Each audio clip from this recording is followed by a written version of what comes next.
The vote count continues in the presidential race. We're taking a look at where votes stand in several key battleground states.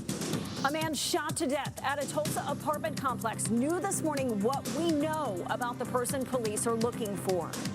A man is dead after being shot by police in Tulsa. Why officers say they had no choice. Covering news that matters. Fox 23 News This Morning starts right now. Good morning, I'm Michelle Lynn. And I'm Ron Terrell. It is 4:30. We are expecting more electoral votes to come in this morning, possibly calling the 2020 presidential election. It could happen during this newscast. This morning, Georgia and Pennsylvania are now reporting more than 95%. Some close races there with some big electoral votes on the line. Within the past hour, Biden has taken the lead in Georgia. That could push his 264 electoral votes over the 270 needed to win the presidency. The other remaining states, Nevada, North Carolina, and Alaska, President Trump has the lead right now in Pennsylvania. He's got 214 electoral votes right now. Biden is leading the popular vote by nearly 4 million votes. We will continue our You Decide coverage shortly. But first, meteorologist Michael Sager is tracking a look at a foggy start this morning. Yeah, we've had some fog across parts of green country this morning. It's patchy.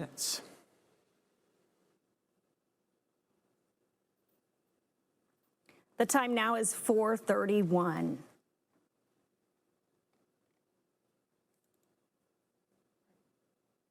We are closely monitoring developments in the presidential race this morning. We are tracking all of the vote counts. We will continue to bring you updates right here, live on the air through 9 o'clock this morning and on the Fox 23 News app. Coming up in the next 10 minutes, Fox 23's Scott Martin looks into President Trump's campaign's legal challenges in several states.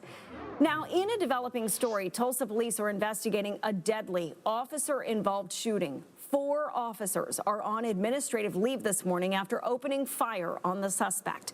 Fox 23's Naomi Kidd is live at the Gilcrease Police Division hearing from witnesses.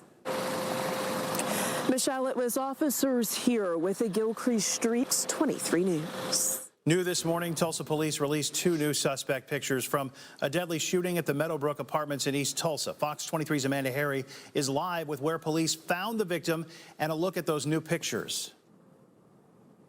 Ron, they found the victim dead on the 2nd level of this apartment complex behind me. They have been able to identify that victim. Amanda Harry, Fox 23 News. Tulsa police have released information involving an accidental shooting this week that took the life of a teenager. This is so sad. TPD says Tuesday, officers were called to Hillcrest Medical Center where a shooting victim had arrived. They say the 16-year-old had been shot in the chest.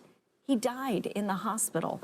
Police say the teen was riding in a car with 21-year-old Gabriel Escobedo, who was shooting video of himself with a gun. The gun went off, hitting the teen once. Escobedo stayed at the hospital and was questioned by detectives. He was arrested and is facing a charge of second-degree manslaughter. 4:36 now to our ongoing coverage of the coronavirus and its impact here in Oklahoma. We've hit the highest new daily number of cases since the pandemic hit. The State Department of Health reported 2,101 new cases yesterday. 21 more Oklahomans died from the virus, pushing the running total since March to more than 1,400 deaths.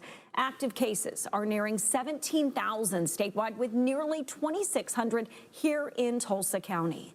Starting next week, the Tulsa Health Department will release hospitalization numbers that show not only how many people are in the hospital, but also where they live. The hope is these new numbers will help surrounding cities understand how much they're contributing to hospital capacity issues in Tulsa.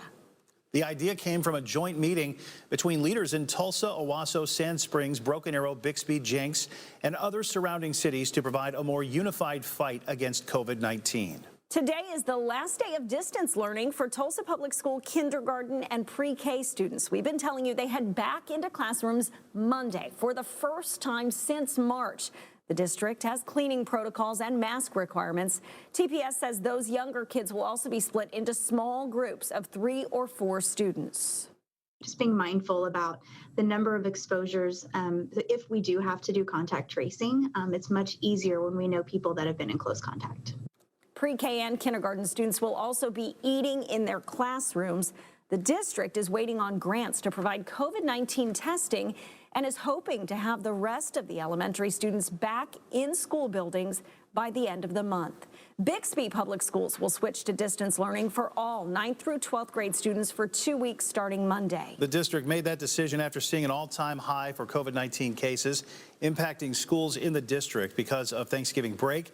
9th through 12th grade students won't return to the classroom until November 30th. The district canceled classes Tuesday. We told you this because of an outbreak in their transportation department. Muskogee Public Schools has 2 new cases of coronavirus.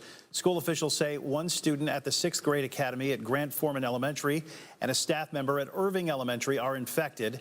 Families at those schools were notified of the new cases. Those infected are required to quarantine for 10 days. Those who had indirect contact with them will have to self-isolate for 14 days. One local group is pushing the State Board of Education to implement a statewide mask policy for schools. The Mask Coalition wants the State Board of Education to consider a mask policy for in-person learning. This comes after the board rejected an in-school mask policy in July, leaving it up to the districts. The group says a mask policy across the state will protect countless people. Politics can get in the way of doing simple things that are good for kids.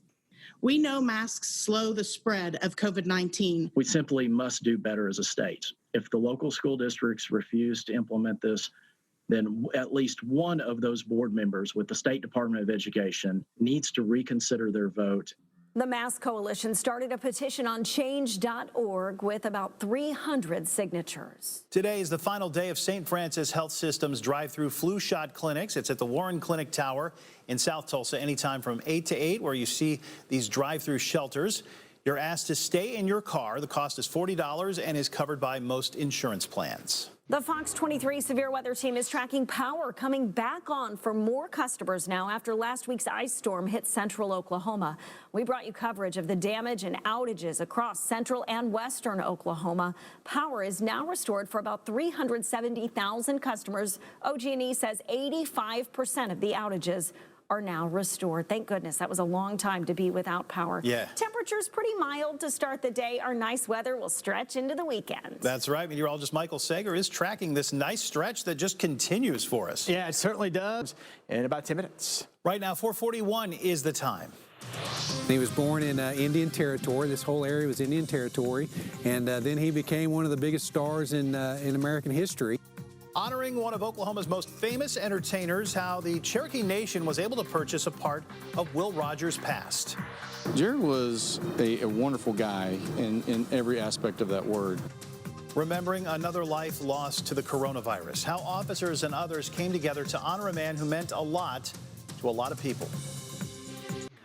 444, You Decide 2020. Here is a live look at the White House right now. Today, we could finally learn who our next president is. 5 states are still counting votes, inching closer to that 100% reporting mark. Right now, Joe Biden has 264 electoral votes, with Georgia expected to be called at any moment. That could happen during this newscast. He's got a slight lead there, which could give him the edge over President Trump's current 214 electoral votes. 270 electoral votes are needed. There's a lot of concern about those absentee ballots still being counted. Fox 23 Scott Martin is live with why not knowing who the president is yet is really nothing new. Yeah, Michelle, Fox 23 political analyst Matt Heineman says that concerns are where you cast your vote. We're live in Tulsa this morning covering news that matters. Scott Martin, Fox 23 News. Tulsa police officers and many others remembering Officer Jared Lindsay at his funeral. We told you last week he died from complications of COVID-19. Police motorcycles escorted his body from Victory Church in South Tulsa yesterday. Tulsa Police Chief Wendell Franklin delivering a powerful and moving message saying Lindsay always put others first and was not afraid to tell people he loved them. Lieutenant Patrick Stevens had tears in his eyes when we spoke with him about the loss. He would check on you when you needed it, and maybe sometimes when you didn't even know you needed it. He's one of those guys that took the time to really make a connection with you. Officer Lindsay was the chairman of the board of directors for Tulsa's Fraternal Order of Police. Jared Lindsay was just 40 years old with a wife and 2 sons.